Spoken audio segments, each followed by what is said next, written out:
tonight is Tuesday, February 22nd.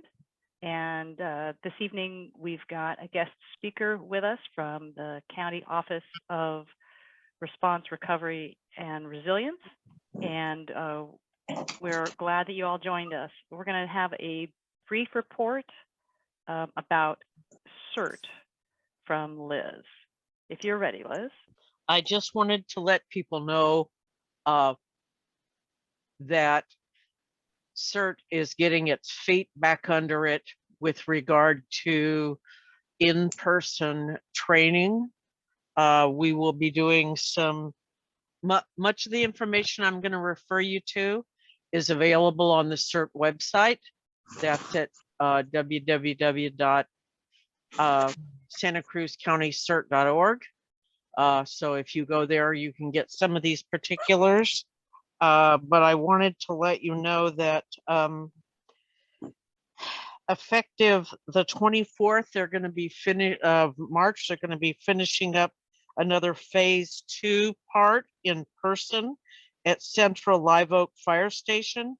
If you're a CERT who's already completed your, who's already got your certificate, but you want to sit in on any of these things, you can contact Joyce Smith, who is our basic CERT training organizer. And on Saturday, March 26th, we'll do phase 3, the old Saturday plus medical practice at Central's Aptos Fire Station. If you are fully vaxxed and boosted and are interested in signing up for these classes, the sign up available is at, and again, I'm going to refer you to the, it's a Sign Up Genius link, but I'm going to refer you to the CERT website. Starting on April 28th and running for 4 Thursdays and 1 Saturday, we'll do a full in-person class with the new 2019 curriculum. Sign up for these dates will be available soon. So if you are interested in signing up for classes, then that information is available through there. Anyway, so I wanted to be sure everybody knew, because it was such a sort of catch as catch can situation throughout the entire last 2 years. We're finally starting to get our feet under us and probably get back to some normal routine classes.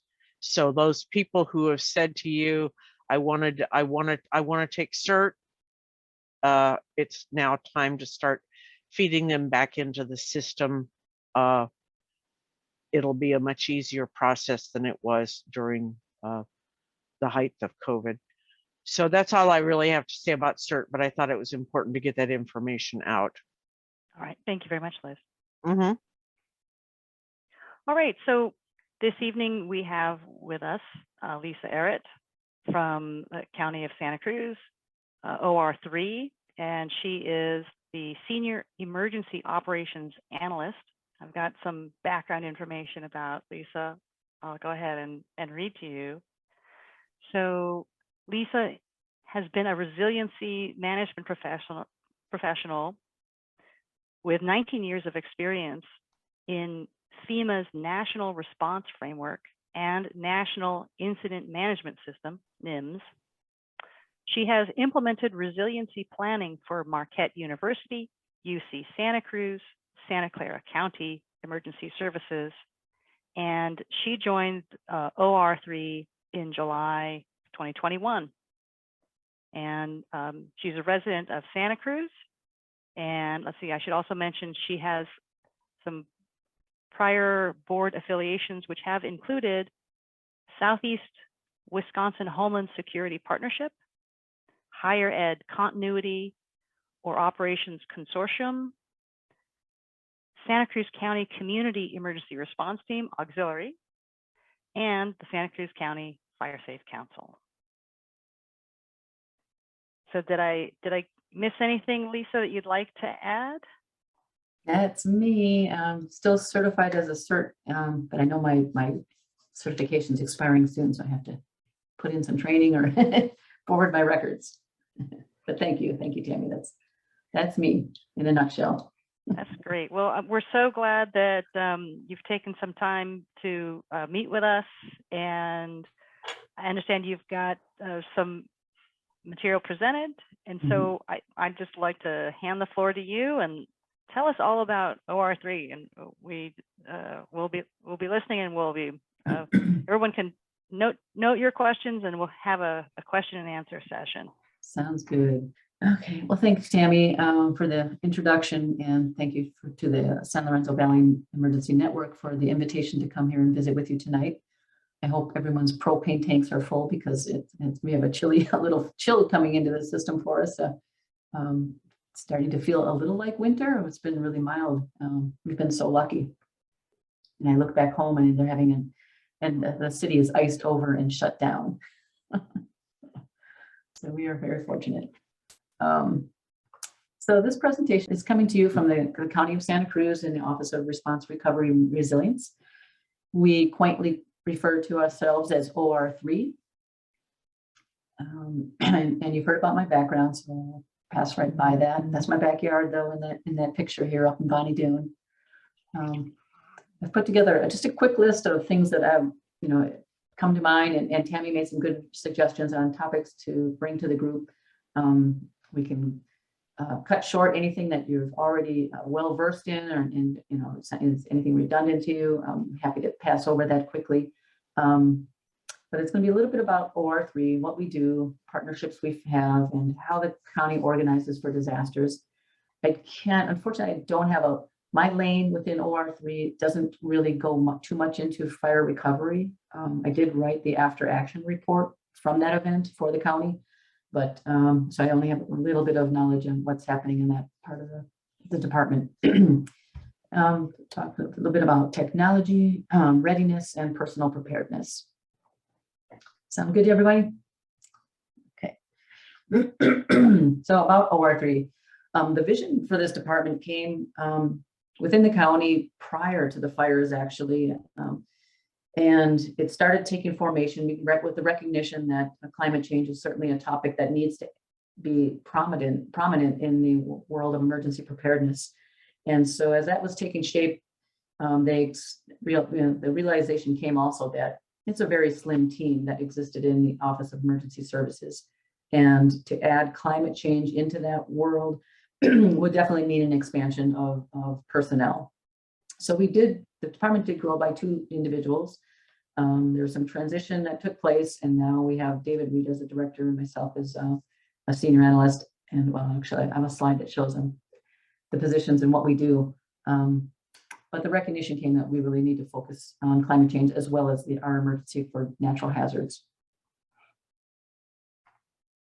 And here is our team.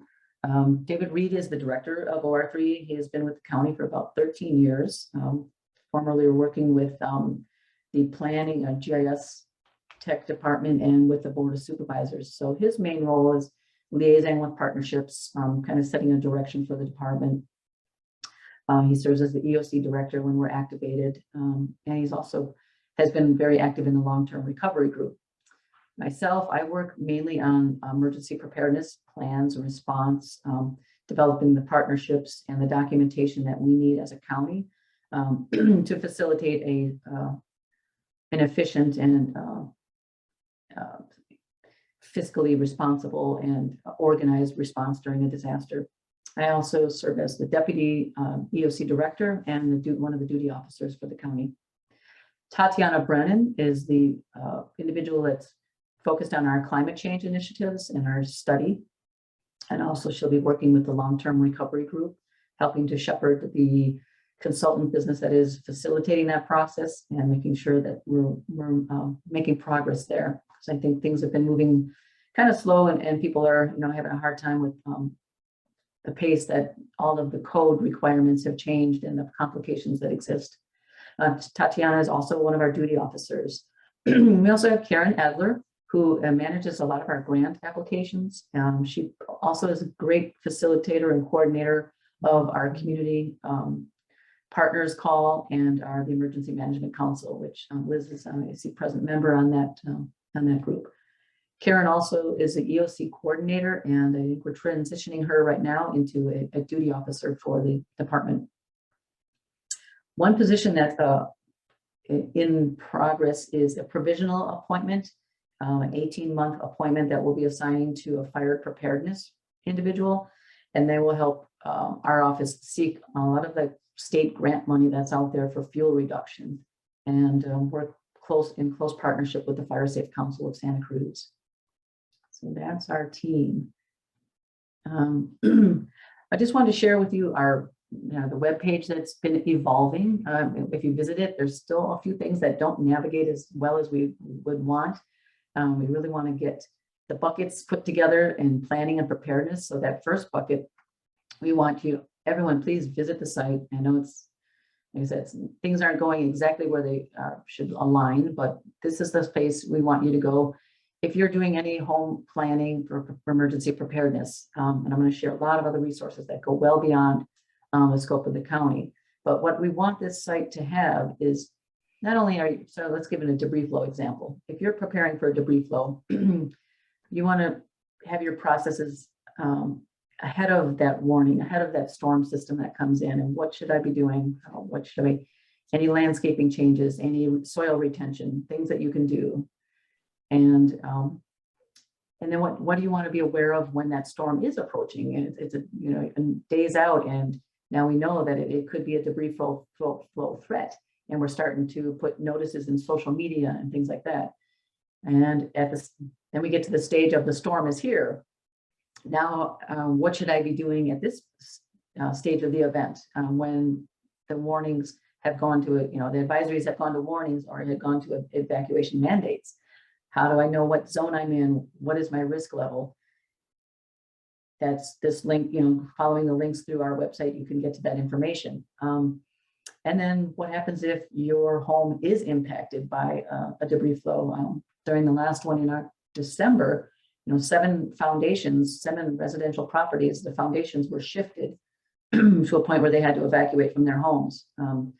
And so where do they go for temporary shelter, or what is the number to the Red Cross? Well, that information flows through that process on our website. And that's kind of the organization we're trying to get there.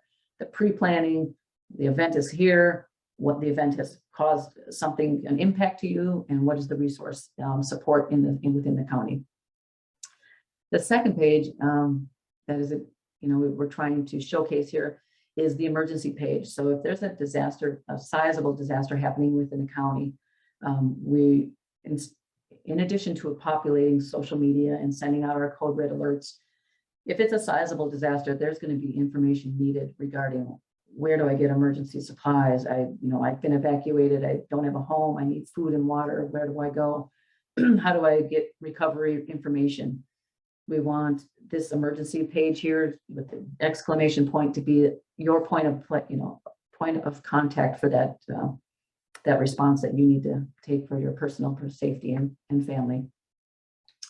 Recovery, that is the long-term recovery section of our website. This is what our community members that have faced loss from the CZU fire are a lot of resources through there for how to work through a FEMA claim, how to get your property cleaned from debris, all of those long-term effects, long-term housing issues, how do you get placement, and how do you, what resources are out there, insurance ramifications, a lot of resources for that, excuse me, and ongoing meetings that are taking place.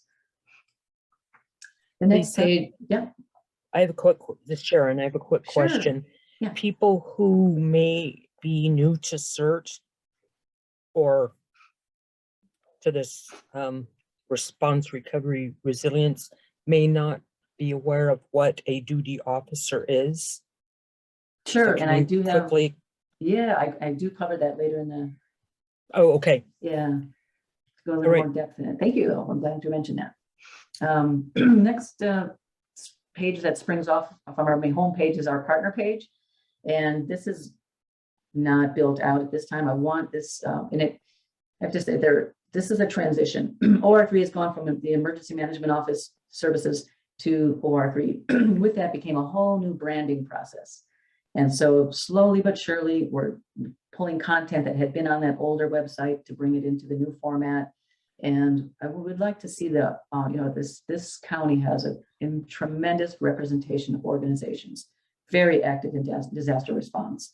And this is a place that, we want to share collaborative training that we organize through the state California Emergency Management System, but also a place to showcase your organizations and for community partners to come in and link off to your website if you so choose.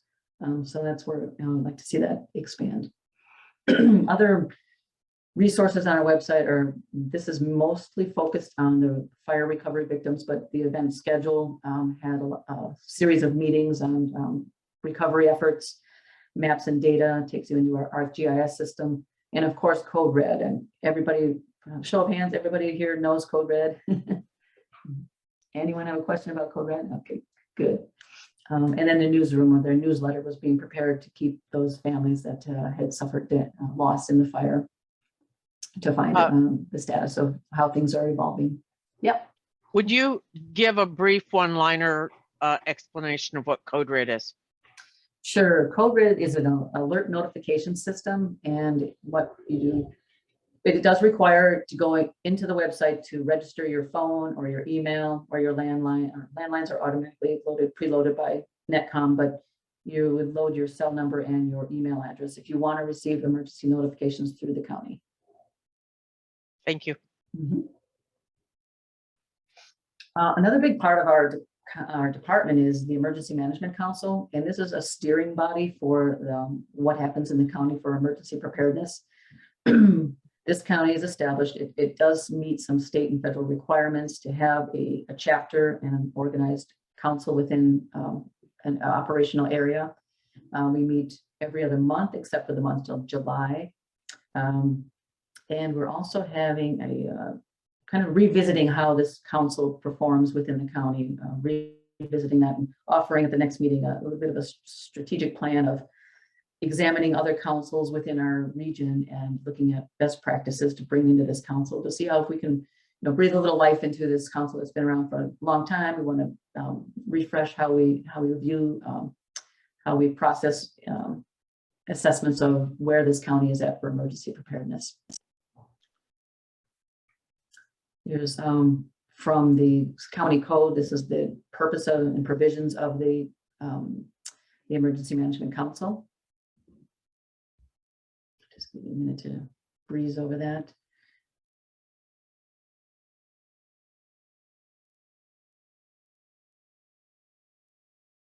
On the council itself, there's representation of all of the fire emergency response agencies such as fire and police. There's a community at large member, and several of our community-based organizations are also represented on the council. So it's definitely a good mix of bringing in topic experts from all corners to look at what plans we have in place and where we as a county need to move in improving our processes. So major projects for OR3 grants are really big right now. There's so much money coming in from the state for fuel reduction and fire prevention. So that's a big task. Climate change and adaptation is another focus, looking at how climate change is impacting all of us, and especially those vulnerable populations that have limited resources.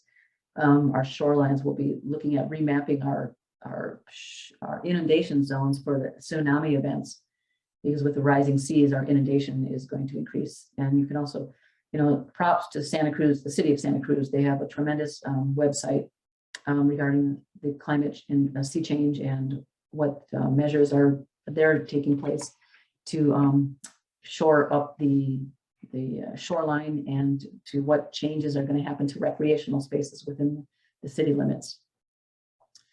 We also do a lot of emergency plan development and a lot of emergency activations. I've only been here since July, and I think the EOC has activated about 5 times already. So it is a busy office, and when that happens, our work stops. We get interrupted, and we have to provide a response and documentation through that entire process. Part of our process is making sure that our emergency operations center is a well-oiled machine, and there's definitely, you know, room to grow there. At the emergency operations center, that is the location that we come as stakeholders to assess what's happening within the community for the debris flow incident. Typically before COVID, we would bring stakeholders into the EOC and assess what the impacts of a disaster are going to be, state objectives, and through the incident command framework of the FEMA model, we would have certain positions and duties that would respond to those objectives and complete the tactics to provide a response to the community, whether that's an emergency notification, whether that's shelter operations, whether that's road closures for safety and flooding advisories and such. So the EOC is kind of where all that action happens. Currently, we do a lot of that the way we're meeting now in the cyber world, through Zoom and Teams meetings, and through our electronic interface for tracking how this disaster is approaching, how do we respond, and how do we close the event when things have, the threat has passed. Also building partnerships. A big part of OR3 is engaging with those great organizations that are in our community, and I have some more slides that speak to those organizations. And then training. We are always, we organize the training for the county partners, and through BWASI, which is the Bay Area Urban Risk something Security Initiative, Bay Area Urban Area Security Initiative. So as far as developing plans, for the county, there's an overarching umbrella emergency operations plan. This is our founding document that is a good overview of what the county has in place for emergency management. It'll speak to the roles and responsibilities. It'll talk about the hazards that are within our community, and it'll talk lightly on the high level action steps that will take place during that type of disaster. But in addition to that emergency operations plan, we have to develop hazard annexes and a local hazard mitigation plan. And hazard annexes speak more in depth and more in detail about a specific hazard, such as an earthquake or a fire or a flood or a pandemic. So those plans get into the details of how the EOC and the county would help respond to those types of events. We also have functional annexes that we have to draft, and that is how do we remove debris after an event, at a catastrophic event, or how do we have how do we support mass transportation during a mass evacuation? So functional annexes are processes, and hazard annexes are all about the natural disasters. We also have a series of, there's a resource and logistics annex that would be a functional annex. It is about moving all the commodities around and providing distribution of food, water, tents, sleeping bags, whatever's needed to support and shelter the population. We also have procedure manuals. This is a new process. The duty officer is a newer process for the county. We revised how that position is held, and we expanded how many duty officers we have. And I'll go a little bit more into what that position does for the county during a disaster notification. As I said, we arranged training for the county. Just a week ago, we had local volunteer and donation management and management of spontaneous volunteers in disaster. So we had representatives from the state come in and provide training to stand up an emergency volunteer center.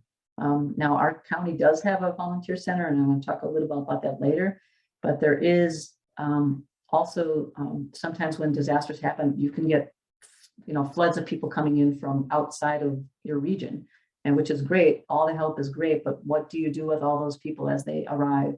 Some disasters that have happened across the country have had thousands of people literally pour into their community wanting to help, and that's fantastic. And we can put those people to work, but we have to be able to stand up a process to do that. So that's what this training was about. And here's the Volunteer Center. So if you're not familiar with it and you have any interest in supporting the county in any way, shape, or form, there's a lot of opportunities there. This is a really well-organized institution for the county. And even if maybe your goal is, you're emergency management oriented and you want to only, be asked to pitch in or present assistance during a disaster, you could state that too as you go. If you have any interest, you can visit their website and check out the opportunities that they have. If you want to be a standby person to help when there is a disaster, register in that way, shape, or form. If you don't want to be, some people may want to volunteer on a consistent basis, and some people may when there's a really, high need. So the options are out there, and there's so many good organizations to think about. But this is a good clearinghouse for the county and a good way to bring in help when we face the natural disasters. Oops, I'm gonna pass down that. On the topic of climate change, this is the work plan activities that are lined up for our climate change process. And this, again, Tatiana Brennan is our climate change senior analyst. And so I just want to share, I don't want to speak to her work because I've been kind of trying to interpret what she's got here, but I want to just share with you the phases that they're working through to assess the climate impacts within Santa Cruz, and the draft plan, and any type of plan that the county produces. Of course, it is like the local hazard mitigation plan. This content will be available on our website when the processes are completed.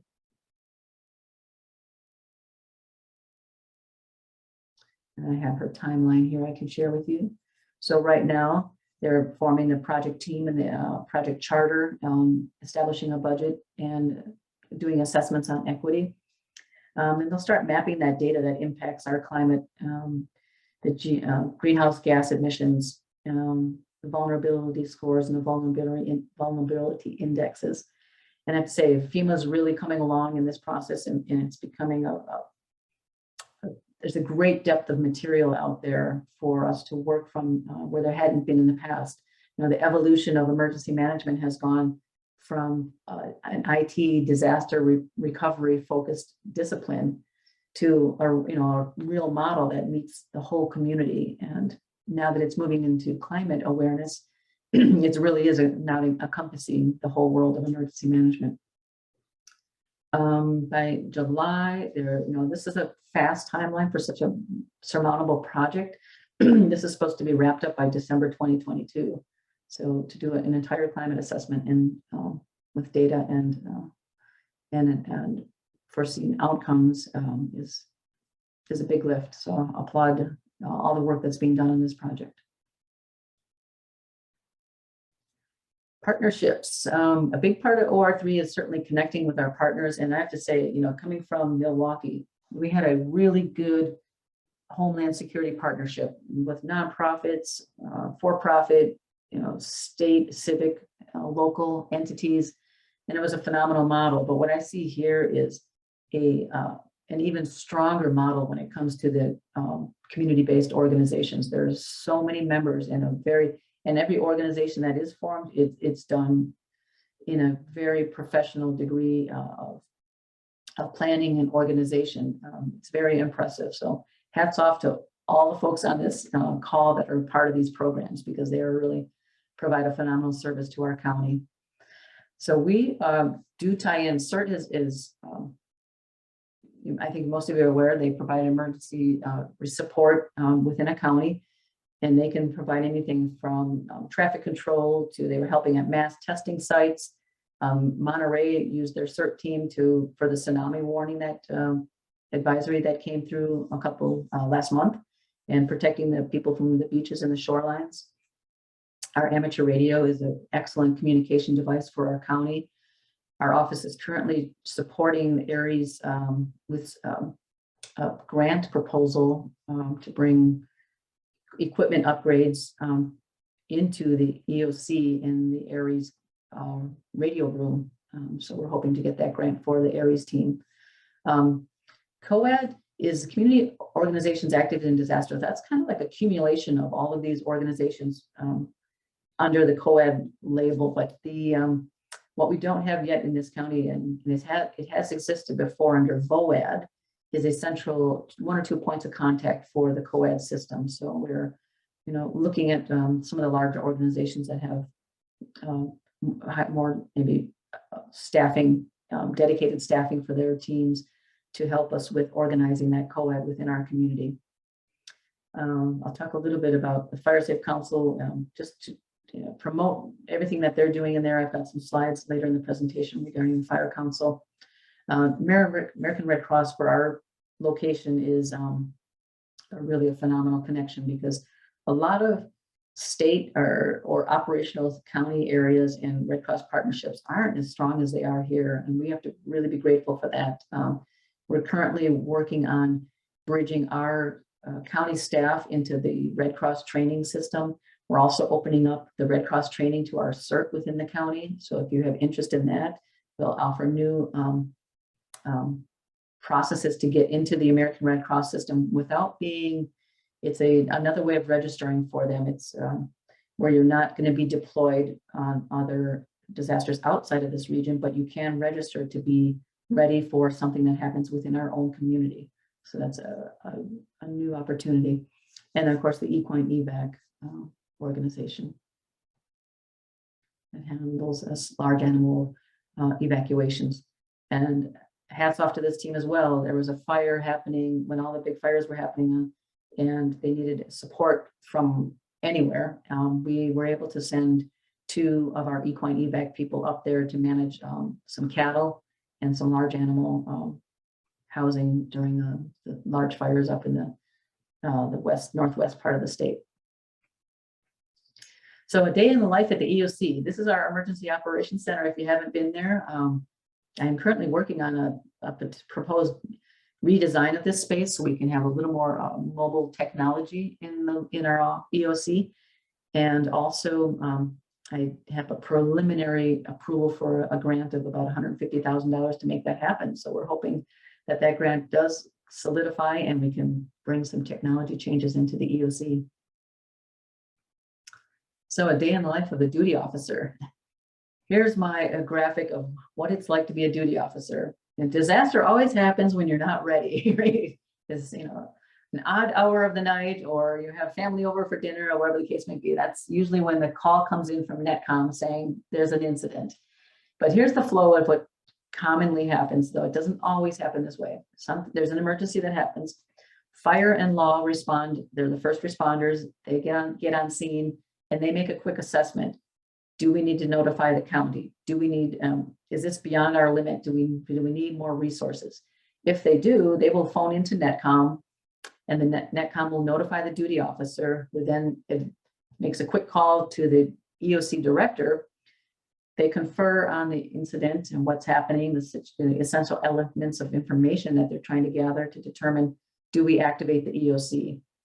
If the director says, yes, this is large enough, we need to activate, the EOC will be activated. And that graphic you see here is a full activation of the EOC under the incident command system that's designed by FEMA. If it's a smaller incident, we will shrink that model, that org chart, and just activate the roles that we need to support a response. Recently, we supported the COVID surge, and I think we activated about 5 or 6 positions within the EOC. So, greatly a smaller activation, but that's a little bit how the flow of a duty officer goes. When the duty officer is on duty, they're just keeping their phone on 24/7. They're casually monitoring local news and media in case they witness something that is going to be a trigger to notify the EOC director. But if there's a potential threat that we may know of, a storm that may brew into something that's a debris flow incident or may not be, then they're more intently monitoring that event for imminent danger and then conferring with the EOC director. The duty officer, once an event is activated, they will organize the first EOC briefing and get that the stakeholders aware and pull them in and place a Teams call and facilitate that call with the EOC director. And they'll only stay with that incident until after the first briefing. Then they go back into their ready state mode where they're going back to monitoring the county for any other potential new threats. And then the EOC team picks up and takes off with managing that event. In a disaster response, when the incident happens, the gold very point of this graphic is the field, and that is fire and law. They're out there responding. Say a Capitola incident or a Watsonville incident, or even Felton or Boulder Creek. If those teams can handle the response, they will. If they can't handle it, they'll go to their local government and ask for support. For instance, the city of Capitola field officers may go to their city of Capitola and ask for more support. If Capitola is overwhelmed, they would then contact the county emergency operations center. If it's a really sizable event, that continues to grow in the reach, and we will make a call. The county will make a call to the state regional emergency operations center. If it's even larger than that event, we will go to the state operations center. Actually, the REOC, they call it, will go to the state and ask for support.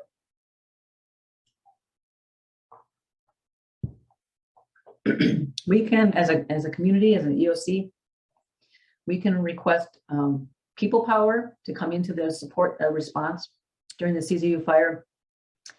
I know that the county made requests for public information officers, for planning section chiefs, I think for some shelter operations. So that would be an emergency management mutual aid request. Excuse me. So I'm going to touch a little bit just on the CZU fire. Tammy had asked, what's the status and how is that going? Well, I think that the lessons that I'm hearing, and I think everyone's familiar with these bullets here, is that Santa Cruz is very geographically challenged. And those challenges are where people are not finding bedrock to make their homesteads build in a safe, geologically safe location. A lot of the properties that had been lost in the fire, of course, were built, late 1900s, mid-century, and the building codes have really evolved since then. So the state and county and local building codes are problematic to that rebuilding process. The county has provided some avenues to, excuse me, to work around that, but there's only so much that can be done in that process. So it's everyone wants to see these families return to their homes and be able to build, but it's complicated by many factors. The one thing that the county has been able to do is to centralize some of the public works and planning departments, so people aren't moving around throughout the building at 701 chasing down content when these departments could be talking to each other much faster. And by centralizing that process, they're hoping to make it a more efficient process for individuals that are coming in to get their permits and their planning approved. How has technology changed in today's emergency management world? It's changed a lot.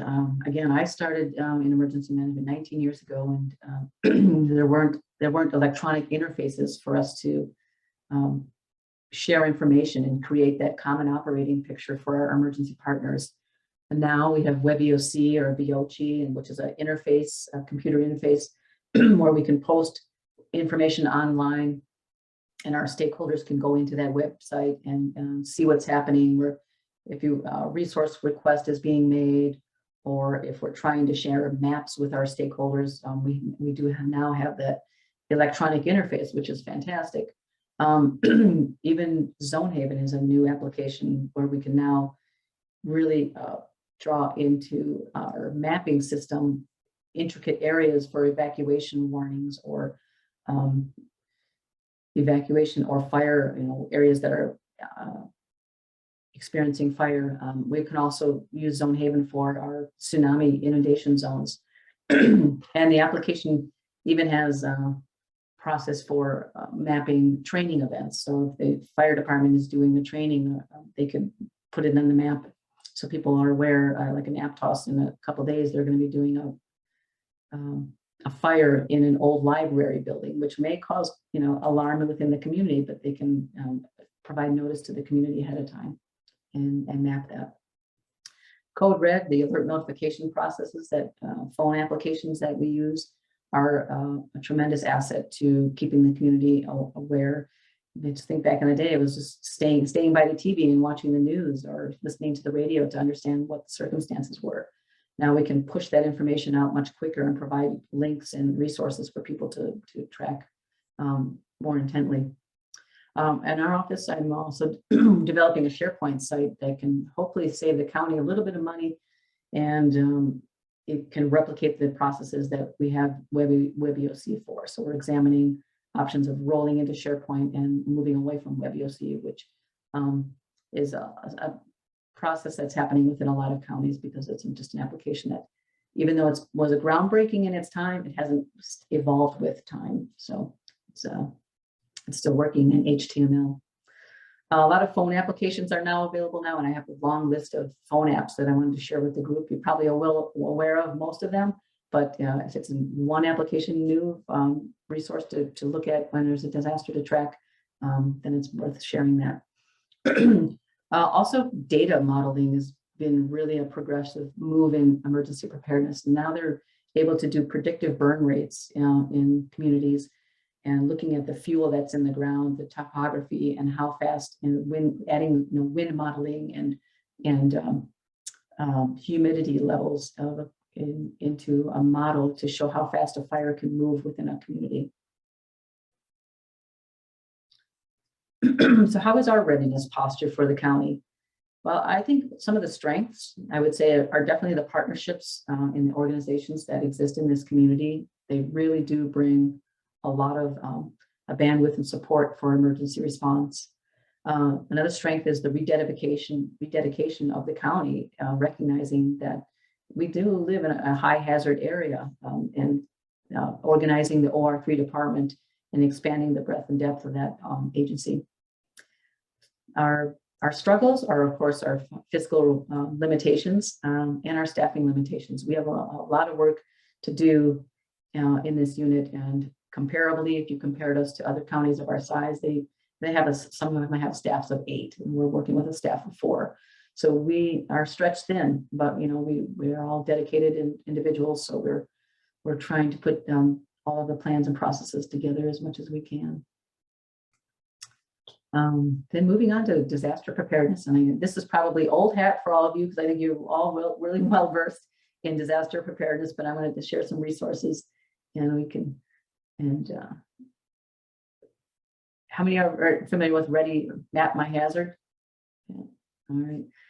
This is an excellent feature from Cal OES. You can not only drill in to see the hazards of your community, but if you go further down in the page, they have all the prevention measures that you would want to consider for those hazards. Excellent resource from Cal OES. Ready.gov is expanding every day. Their material is getting better and better every day, and now they're integrating, teaching our children programs to get kids involved in emergency management. That is a great place to start. I was a scout leader for 12 years, and if you can begin to show kids at an early age these important measures, it's something that sticks with them through adulthood. And when you listen to the calls that have happened, like in the Florida region with the hurricanes that happened there, and interviews that took place on the radio, you'll hear it was a really great. The reporter was really spot on in their interviews with the locals, and he was asking people that had prepped a little bit of prep, some non-perishable foods and some water and medicines. They had what they needed, and they were fine. They could hold out. They didn't need support from emergency response agencies, and they were okay. They didn't have to leave home, and they really couldn't because of all the flooding, but they were fine staying in their apartments or their homes. And then the folks that just didn't have any bit of planning, those were the ones that were in peril, that needed a lot of support from their community, and made exacerbate the kind of the response that happens within a community. A little bit of prep was a long, long way. Also the expansion of people with disability and access and functional needs. A lot of vulnerable people in our population, and FEMA is just expanding with resource and guidance to those audiences. And also pets, the recognition that pets are a part of family, and sometimes part of a disability's service pet animal, and providing a lot more content and planning material out there for families and individuals. American Red Cross. So just sharing this page, because the American Red Cross has their broad global website, but they also have our local web link, which ties you more to local planning. So I wanted to share that here. And they have if you go both to the global website, you can get a lot of emergency preparedness content. And then for more local information on training and opportunities, the local site. CAL FIRE has a web content called Ready, Set, Go.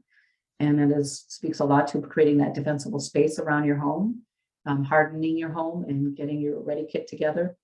So it'd be almost interesting just to examine all of these resources and mesh up those ready kits and find, what pieces are missing from other lists. So it's really good to cross-reference. And I have all the links in here for these sites. So I'm happy to share this presentation with you, to share with your group. Everyone's familiar with Zone Haven? Have you had a chance to look at that and view your hazard areas? Those are the colors on the left for the advisories that this application can make. Right now, we're working with Zone Haven to see if we can also implement a tsunami color for anytime we experience a tsunami. And there was a time shortly after the fire that the zones were renamed and broken into smaller zones, I believe. So if you haven't been on the site for a while, and visit and to make note in your phone which zone you live in. So you have that ready when you see the Twitter feed come across and what zones are under warning or advisory or evacuation. We talked already a little bit about the code red alerts. Another application you may have interest in is the Nixle application. That is an Everbridge warning that comes from the police stations. And I've received those. And when you have Nixle on your phone, that is a fantastic application. I was traveling down in Austin, in the Gulf, Texas Gulf, with my daughter, and we were heading down to take a tour of one of the Navy ships that were at port there. But there were a lot of rains that were coming through. A hurricane from the Pacific side, and that entire area by the ship was under a flood warning. And I did receive my Nixle warning, even though I wasn't from that community. So it travels with you. I really encourage you to consider adding that to your telephone, your mobile phone. Zone Haven we covered. And then Map Your Neighborhood is a good resource.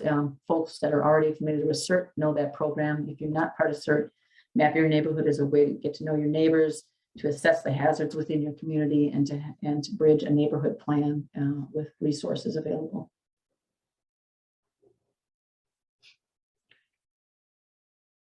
These are just a few of the Twitter feeds that are where a lot of information comes through during disasters within our community, and also the road closure in the lower right corner. That is important to know, especially if you're at home and you live in a kind of a one way in, one way out community. If a debris flow or a road collapse happens within your community, if you want to be monitoring that, that's a good website to watch, and especially if there's a medical emergency and there's going to be a complication to have an ambulance reach your residence. If you know ahead of time that it's a complication, you can relay that information on the call. In the EOC, we're also monitoring that information, and our emergency medical service has this information, but the more we share during an urgent event, the quicker the alternate plan can be developed to reach your household. And here are some phone apps that I particularly favor. These can all be found in the Google App Store or the Apple version. Yeah. So these are the titles that they're listed under. So if you have any interest in these applications, you could just go in and type that into the app store and load those, download those into your phone. And you can be woke up all hours of the night. And there's a couple cameras out in the system too, alert wildfire cameras. Again, this audience probably is very familiar with these, and Fire Map, which sometimes has information faster than you'll see from Cal Fire even. So for me, my browser is just loaded with all of these applications because not one entity is always the quickest at posting what the circumstances are. So I cross-reference many of these when I'm monitoring an event.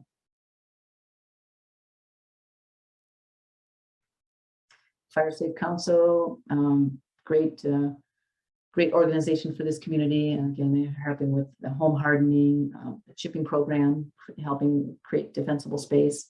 And I think with the grant money, with that position that's being filled and the grant money that they're pursuing, I think there's going to be an expansion of support for residential fuel reduction. So I would say if you have a property that has a lot of debris around it or fuel or growth, and you want to get in line for any opportunities that come forward, I would really encourage you to visit their organization website. For flood preparedness, there's a couple links I just wanted to share with you on that content. We have a really good ArcGIS system where you can look at the flood threats.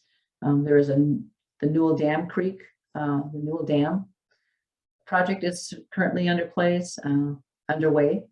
And while that project should have no hazards or concerns, dam failures do happen, and construction is a time where that risk may be a little greater. So if you are aligned in anywhere in that tributary waterway from the Newell Creek, you might want to just check on that process, your location and proximity to any hazards within that waterway. Earthquake preparedness, you're probably old school or well versed in this as well, being Californians. Just wanted to share the resources that we have out there, and probably know that the Earthquake Authority has their estimate was there's a 70% probability of a catastrophic earthquake happening within our region in the next 30 years. So that's a pretty high probability. It's a bit of a time span, but that could be next week. That could be 27 years from now. We don't know, but that's pretty high probability for a catastrophic quake. Equine evac, if you've got large animals, a lot of pre-planning is the best way to go for this. And their website and their training and their team is phenomenal. I was able to go out and watch their training, I think in November, how to get a scared horse or just a horse that doesn't like to go into a trailer and calmly get them escorted into the trailer and out of harm's way. It's not a fast process. It is a patience, but it is a fantastic organization with our community. I'm just give props to them and encourage anyone that has interest in animals or has animals to visit their website and look at pre-planning before any disaster strikes. Human threats are sadly something that's into the emergency management realm now, and there's things that we can do, whether we're going out into a large concert, the boardwalk, the garlic festival event. That way, things have happened. The general awareness and increased awareness is, in my mind, an important part of personal emergency preparedness now. Learn about the active shooter training or the Stop Bleed program. I keep a tourniquet in every vehicle that I have, and I have taken situational awareness training, and I have my radar on all the time when I go out in the community, just looking for odd behaviors in individuals and such. So something more resources to consider. Air Now and Purple Air will help monitor air conditions during fire events or any type of other impacts to the air quality. And of course, this is super important for anyone who has a lung condition or health condition that is impacted by air quality. And that's the roll through. Content. So I'll open it up to any questions. That's fabulous. Everyone you can go ahead and unmute yourself, and let's just take turns.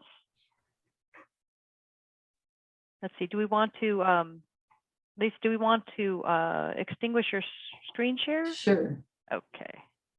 I can bring it back if there's anything we want to look back at. I had a question. Yes. Go right ahead. I know Santa Cruz has a few signs, and I maybe have seen, I've lived in Watsonville for 50 some odd years, and I think there's one, but evacuation route signs for tsunamis. Mhm. Is that something that is part of the infrastructure updating things? Because I think one of I was here in the 89 earthquake, and I think it came across, from what I was told, came across the Spanish language radio stations that there was a tsunami threat or something. And so a lot of the Hispanic folks evacuated up to Mount Madonna. And then, of course, that caused a whole lot of drama and problems just because there was a miscommunication via media. Mm. So that, I don't know how many people are, there's many people that are alive today that weren't around in 89, but a lot of people also don't. Like I said, I think I've seen one sign, and they don't even now know if it's still around. Mm. So Yeah, we are currently working with Cal OES to remap the shoreline because of rising sea levels, which will mean signage will be pushed, back a little further. Yeah, and there should be proper signage within the county for tsunami inundation zones and directions to evacuation routes. I remember working with Rosemary, or just visiting with Rosemary, and she was talking about that 5 years ago or so. So there should be, if you see an area that isn't, we would welcome any notification of that. But with every hazard, we go through a process of assessing our current equipment, signage, processes, and then looking for any gaps in the program. And then because I live on the east side of Watsonville, kind of out toward the fairgrounds, and Corlitas, I think it's Corlitas Creek, is right out here, and it floods if we have a lot of rain. And so I can just see, and we're not that far from Pearl Rivers, which floods fairly often. Yeah. Before the mitigations that even I think they're doing one now. Right. So there's many areas in town that would have. I mean, just looking at Watsonville, I know Santa Cruz, and we're not all that far above sea level either in Watsonville. Just looking at South County. So I know there's many places in Santa Cruz County that are that way. Yeah. So that's I have just a my question about experience with shelters. Watsonville. Sure. I have a question about shelters. Yes, Bill. I used to be with the Red Cross, and they used to, serve as the primary agency for sheltering back in the day. And as I understand it, that's transitioned more to the county. And I'm just wondering how OR3 is preparing for sheltering, and specifically what kind of disaster vans and things like that. Are you still working with the Red Cross to do that? How are you staffing shelters in the future? Sure. We have, first of all, we have a very strong relationship with Red Cross. It's a partnership. Whether we initially stand up a shelter and Red Cross takes over, or vice versa, that partnership exists. Also, as a county, we have organized a disaster service worker. So all of us are disaster service workers because we work for the government. as a county employee, we are bucketed into a level 1, level 2, level 3 disaster service worker. And what we've done is established several hundred disaster level 3 workers. And those are the folks that would be activated to support shelter operations during an event.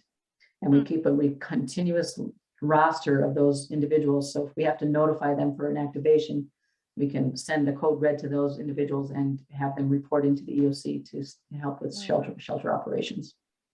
And do you do like periodic trainings for those folks too and shelter management? Yes, and I can't say what kind of training was done in the past, but right now we're moving towards using the Red Cross training models, and they're providing us provisional Red Cross affiliation, which means our disaster workers will stay to work for us and not be deployed out to another disaster in another part of the state. That they'll have the opportunity to work through the Red Cross training and complete all the courses necessary. At the high school, I still see the Red Cross van for being able to open up a shelter. Is that going to continue to be a Red Cross function, or will that be transferred to the county as well? They will. So they have staged equipment throughout the county, and that they will always have that in place. Yeah, they're still. I said who's operating the shelter. It's going to depend on. The resources of each of our capacity. Now, sometimes the Red Cross is deployed across state because there's so many fires and they have to support operations out of our community. At that time, we are running all shelter operations. And COVID was another challenge where staffing was short from Red Cross because of COVID, as many of their volunteers are elderly or seniors and have a higher risk population. Thank you. Mm-hmm. Lisa, Yes. you mentioned the Firewise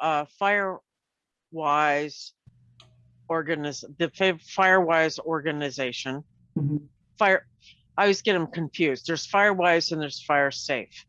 Yeah. One of them develops communities. The other is a big, large, overarching organization that helps organize on a larger scale. I guess I've just answered my question. I wanted to clarify that those are Mm-hmm. two different organizations, and Yes. Fire Safe Council is something that's sort of new to our county. But can you address the issue of the Firewise communities? Or just talk a little bit about that? Yeah, I could try. So the Firewise communities are right now. Lynn Sistek and Mizan have been really good champions in this process, and I think they would be best to describe their roles. But they're mapping communities that are becoming Firewise communities, and that is a benefit to households that are losing their insurance because of fire hazards that they live in. So if you can, neighborhoods that are working with this organization are making sure that all properties within that organization have done the fuel reduction that meets the thresholds that the program identifies. And recently, our team has helped with the mapping of those neighborhoods that they've accomplished, and it's an excellent tool because when we share this information with the fire teams, they're going to know where their higher threats still exist, and it's going to be those neighborhoods that haven't become Firewise. Okay, thank you. I hope I got that right because I'm not well versed on Firewise, but my understanding is it.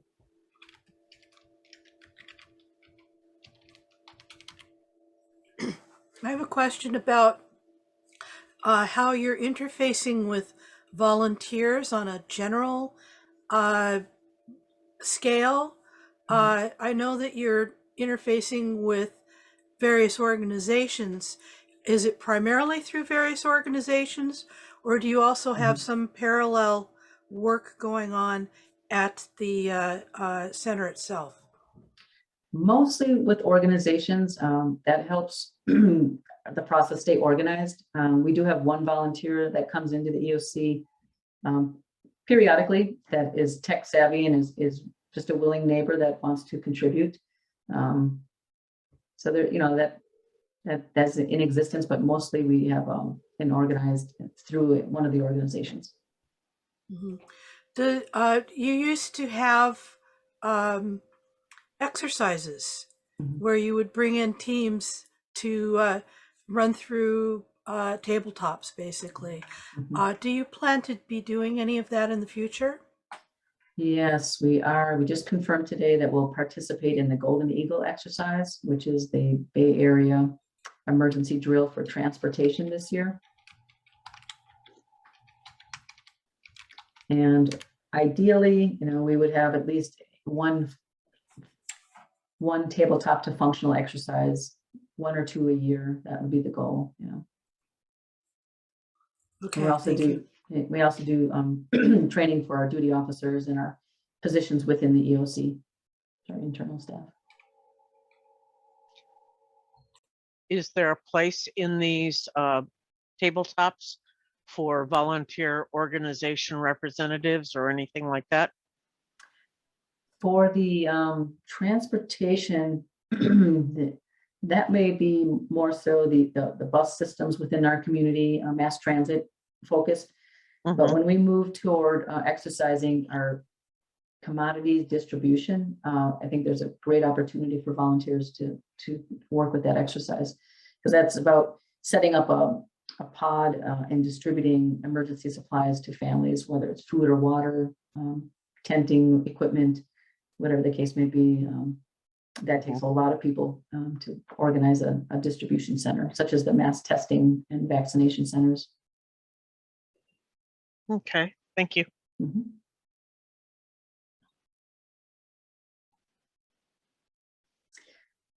Anything that was missing from the presentation that would be helpful to other groups similar to this?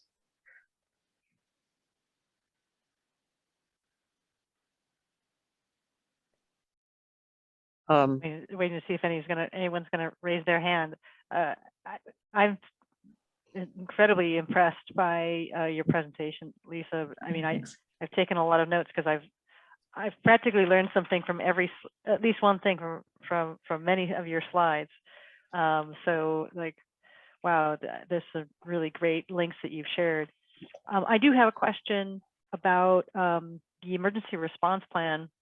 It's been a long historical interest of San Lorenzo Valley to understand how the county is looking at the response plan, and particularly, you know, from our view of, you know, how does it look to us? What are our concerns? Mhm. Is the response plan ready for to be viewed by the public, or what's the process for having that some of that content be visible to us? And the draft plan, I think, is online right now. So it's available. We would typically redact the document just for contact information or anything that's not meant to be shared. Excuse me, the next phase of this plan, pardon me, the next phase of this plan is the updates that were done to the plan did not include disability access and functional need situations. So we have to pull the plan and put those modifications. Actually, we just met today with our human services department to get that crew into this planning process so we can address the needs of the vulnerable populations. And then the new plan will be put to the normal rigors that a plan update goes through. It goes, you know, be reviewed by leadership. It'll have a window of opportunity for the public to view the document and weigh in and have questions or concerns answered.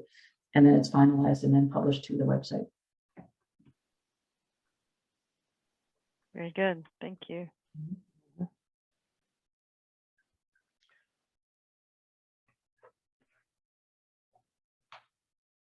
Well, thank you for the invitation.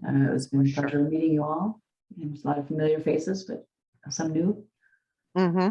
And I'm happy to forward this on to Tammy or Liz, and if there's any links in that presentation that you want to check out, it will be in PDF, and you can click right on there and load up that phone. Yeah. A lot So, of information. Yeah, Thank you very much. You're welcome. So with that, thank you again, Lisa, for joining us. You take care all.